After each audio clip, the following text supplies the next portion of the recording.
precisely 1:15. This is the news on Sri Lanka Broadcasting Corporation. News is edited by Romesh Piris and read by Sabrina Zawahir. The headlines. All state employees to resume duties from Monday. The Director General of Agriculture says there is no practical possibility of a shortage of food occurring next year in the country.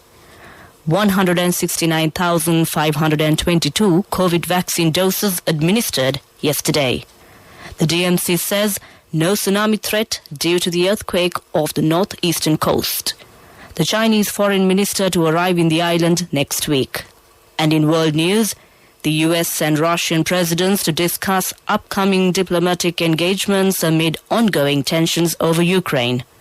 And in sports news, New Zealand's Ross Taylor announces retirement from international cricket. Now the local news in detail. The Ministry of Public Services, Provincial Councils and Local Government has decided to summon all state sector workers to report to duty from 3rd of January. Heads of institutions were earlier given authority to decide the manner in which state sector workers should be summoned to office amidst the COVID-19 pandemic. According to Epidemiology Unit of the Health Ministry, 419 new COVID-19 cases were reported on Wednesday. According to the Epidemiology Unit, a total of 586,183 COVID-19 cases have been reported since the beginning of the pandemic. While 11,154 infected patients are currently under medical care at hospitals and homes, 560,085 patients have fully recovered and been discharged from hospitals. Sri Lanka Wednesday reported 21 deaths, raising the total to 14,944. Separately, the Epidemiology Unit of the Ministry of Health said 169,522 individuals were administered vaccine doses against the coronavirus yesterday. Furthermore, 164,547 persons received the Pfizer booster dose yesterday. 17,697,783 individuals have been fully vaccinated in Sri Lanka, while a total 33,687,102 vaccine doses have been administered in the country. The Disaster Management Centre said there was no threat to Sri Lanka due to the 4.3 magnitude earthquake which struck 300 kilometers off the northeastern coast last evening. Accordingly, the earthquake occurred at a depth of 21 kilometers. The DMC noted that there is no tsunami threat to the country. The Foreign Ministry announced China Foreign Minister Wang Yi will arrive in Sri Lanka on a 2-day official visit on January 8th. Upon his arrival to the country, Yi will hold discussions with the President and Prime Minister and some senior officials. One of the main topics of discussions will be future investment proposals between China and Sri Lanka. This news is brought to you by Sri Lanka Broadcasting Corporation. Continuing local news, the price of imported milk powder will be increased once again from midnight today. The Milk Powder Importers Association said the price of an 1 kilogram packet of imported milk powder will be increased by 150 rupees and a 400-gram packet will be increased by 60 rupees. Accordingly, the revised price of 1 kilo packet of milk powder will be 1,345 rupees, while the price of a 400-gram packet will increase to 540 rupees. The first group of the 8th contingent of the Sri Lanka Army Medical Corps bound for United Nations peacekeeping mission in South Sudan has left the island from the Colombo International Airport on Wednesday. The Chief of Defence Staff and Commander of the Army General Shavendra Silva met the departing first team of the 8th Army contingent comprising 11 officers and 22 other ranks at the airport for the second off. The rest of the contingent is due to depart on 31st January 2022, soon after the first group of the serving contingent returns home. The Gampaha branch of Department of Debt Conciliation, launched under the patronage of Minister of Justice Ali Sabri and State Minister Lasantha Alagiyawanna, took place recently. The Department of Debt Conciliation provide a deliverance to public from indebtedness by facilitating a process on relieving who are indebted with a secured loan or with a deed, preventing the possibility of being exploited by debt. The ministry intends to decentralize Department of Debt Conciliation, which is currently operating from Colombo. As the initial phase, branches are launched in Galle, Gampaha and Kurunegala districts and will set up branches in other districts as required. Exports of rubber, coconut and cinnamon have generated revenue of 800 billion rupees or $4 billion this year. The Minister of Plantation Industries, Dr. Ramesh Pathurana, at a ceremony held at Apegama premises in Battaramulla, recently mentioned that this is the highest export earnings in the history of the country. The minister said this year the tea production is 305 million kilos. Minister Pathurana said he expects the Tea Small Holdings Development Authority would be committed to making the coming new year a profitable year for the tea industry in the face of challenges. The Accident Ward Director at Colombo National Hospital, Dr. Indika Jagoda, says the number of people admitted to hospitals as a result of road and domestic accidents is higher compared to last year. He told a news briefing that a total of 588 cases of the domestic and road accidents had been reported to the Colombo National Hospital on December 24th, 25th and 26th, which is a 30% increase compared to last year, which stood at 413. Dr. Jagoda invited people to be more cautious as the festive season is yet to finish in order to minimize the number of road, domestic and other accidents. With that, we conclude the local news. The main news story is brought to you by Siddhalepa Vedamahatmya. The Director General of Agriculture, Dr. Ajanta De Silva, says that there is no practical possibility of a shortage of food occurring next year in the country. He noted the cultivations for the year 2021 Yala season has been conducted successfully and an average of 4.3 tons of rice yield is expected. He mentioned cultivation of rice using organic fertilizer for the Maha season has also been completed with success. Dr. De Silva emphasized that a program to promote the public to grow vegetables and fruits domestically has already been implemented with the aim of securing food security locally. That was our main news story. The main news story was brought to you by Siddhalepa Vedamahatmya. In Watchlight, the recorrection results of the 2020 GCE Advanced Level Examination have been released. Accordingly, the results can be obtained by visiting the official website of the Department of Examinations and entering the correct index number. Issuing a statement, Commissioner General of Examinations, LMD Dharmasena, said 48,810 candidates had applied for recorrection this year. That came to you in Watchlight. World News.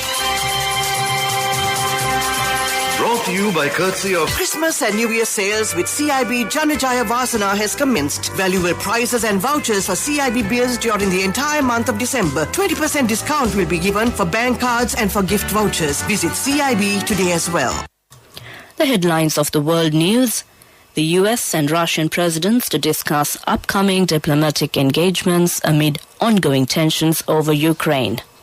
Indonesia to accept dozens of Rohingya refugees stranded at sea. The US jury finds Ghislaine Maxwell guilty in sex abuse case. Now the world news in detail. The White House has announced US President Joe Biden will speak with his Russian counterpart Vladimir Putin today as the leaders work to address the continuing tensions over Russia's military build-up near Ukraine. In a statement on Wednesday, the White House National Security Council said Biden and Putin would have a phone call to discuss a range of topics, including the upcoming diplomatic engagements. Tensions have been simmering between Russia and Western nations in recent weeks after the Russian government positioned tens of thousands of troops near the country's shared border with Ukraine. Indonesia has announced it will allow a boat packed with Rohingya refugees which had become stranded off its coast to dock after calls from aid organizations to allow the vessel to seek refuge. Local officials in Aceh, a province on the western island of Sumatra, had said that they would provide the roughly 120 passengers on board with food, medicine and water, but would not allow them to seek refuge in the Southeast Asian country despite international pleas to do so. After days of deliberations, a jury in the United States has found Ghislaine Maxwell guilty of aiding disgraced financier Jeffrey Epstein to sexually abuse teenage girls. Jurors deliberated for 5 full days before finding Maxwell, aged 60, guilty on 5 of 6 counts, including the most serious charge of sex trafficking of minors, which carries a sentence of up to 40 years in prison. With that, we conclude the world news. Prior to concluding, the headlines of the world news once again. The US and Russian presidents to discuss upcoming diplomatic engagements amid ongoing tensions over Ukraine. Indonesia to accept dozens of Rohingya refugees stranded at sea. The US jury finds Ghislaine Maxwell guilty in sex abuse case. With that, we conclude the world news. World News. Brought to you by courtesy of Christmas and New Year sales with CIB Janajaya Vasana has commenced. Valuable prizes and vouchers for CIB beers during the entire month of December. 20% discount will be given for bank cards and for gift vouchers. Visit CIB today as well. Development News is brought to you by Let's take coal out of the coconut tree and make the island thriving and prosperous. Call our hotline 1928. WhatsApp 070 400 1928. During a meeting with Prime Minister Mahinda Rajapaksa at Temple Trees, the CEO of the Saudi Fund for Development, Mr. Sultan Abdul Rahman Al Marshad, pledged to provide continuous support to implement development projects in Sri Lanka. The very first project initiated with support from SFD was a water and sewage project in 1981.